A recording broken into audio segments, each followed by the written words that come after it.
So yan mga master, magandang araw sa inyong lahat. Ako nga pala si Atlas Motobuy at nagpapasalamat ako sa Arctic Clothing kay Boss Harold sa pagpili sa akin para maging isang feature vlogger. No? So salamat sa mga nanood ng live sa Arctic Clothing nung Saturday, 4 p.m.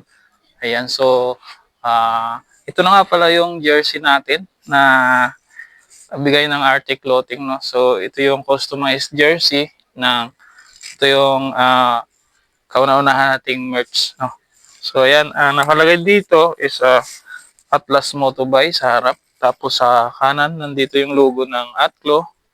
At nakalagay din dyan, Atlas Motobuy. Dito naman sa kaliwa is yung logo natin.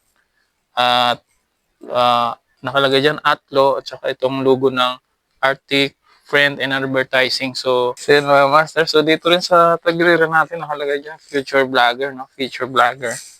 Dito rin sa kabila. At sa likod natin mga master, nandiyan yung logo ng Atlo at ang logo natin na malaki. So, napakaganda ng design ng mga master. So, kulay white and ano nga pala to, air cool to mga master.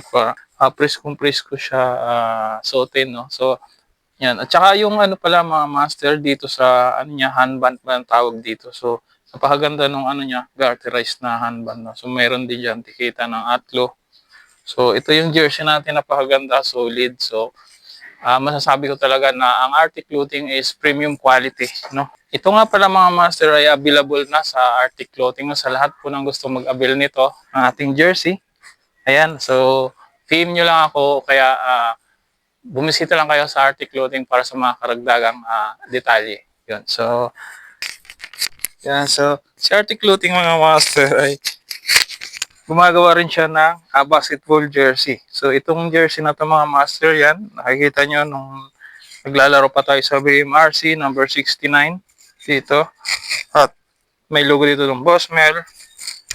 Yan. So, sa likod niyan mga master, nandiyan yung logo ng Atlo at sa yung pangalan, apelyido natin at number natin. So, napaganda ng jersey na ito mga master. At yan, meron din dito nakalagay na Atlo.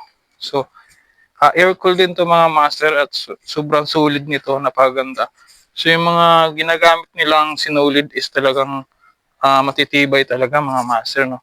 Ito mga master, alam nyo ba na nung nakaraang September pa, no? September to 2024, so parang mukhang bago pa rin siya, di ba? So hindi siya halos kumukupas mga master, bagong-bago pa. Ganyan kasulid yung Arctic Clothing, yung gawang Arctic Clothing. September pa natin to unang nasuot mga master hanggang ngayon. Halos paborito natin to suotin. Yun, sinusuot natin lagi. So pag naglalaro tayo ng basketball. So yun mga master, mayroon pa tayong isang jersey.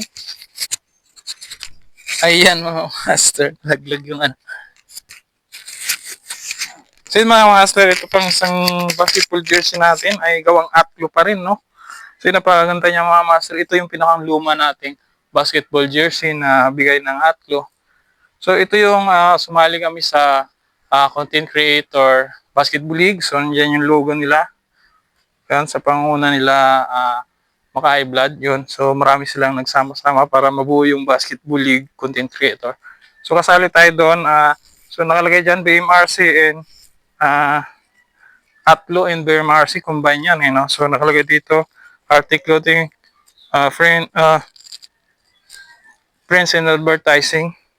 Yan. So dito sa kanan natin is Boss Mill. So ganun din yan sa likod mga master. Yung pangalan natin dyan, Angkasero, kasi dati tayong Angkasero, so number 4. So napakaganda nito mga master. Ito yung pinakang luma nating basketball jersey na galing Atlo, nagawang Atlo. No? So kita nyo naman, bago pa rin siya. No? So yung mga tahi niya, hindi siya nagnanat-nat kahit napakatagal niya. So unang suot natin ito mga master ay May 2024 pa, pero yung mga tahi niyan, hindi siya uh, hindi siya nasisira, no? So, yan mga master, ganyan kasolid yung Atlo gawa to. Yan po mga master, no? Sa lahat po ng papakustomize ng riding jersey, no? Sa lahat ng mga kapwa ko, content creator, mga vlogger na gustong magpagawa ng riding jersey sa Atlo, nagko-customize po sila. Pwede pong ang design ay sa inyo at pwede pong sa kanila na po ng design, no? So, ganoon din po sa pang basketball ay pwede pong kayo magbigay ng design at pwede pong silang gumawa ng design nyo. So, yun yung mga master. Sa mga karagdagang detalye, bumusita lang po kayo sa page ng RT Clothing. Yan. So, sobrang solid. May recommend ko talaga sa inyo na 100% premium quality talaga ang gawang RT Clothing. So, yun lang po. Maraming salamat. Ride safe.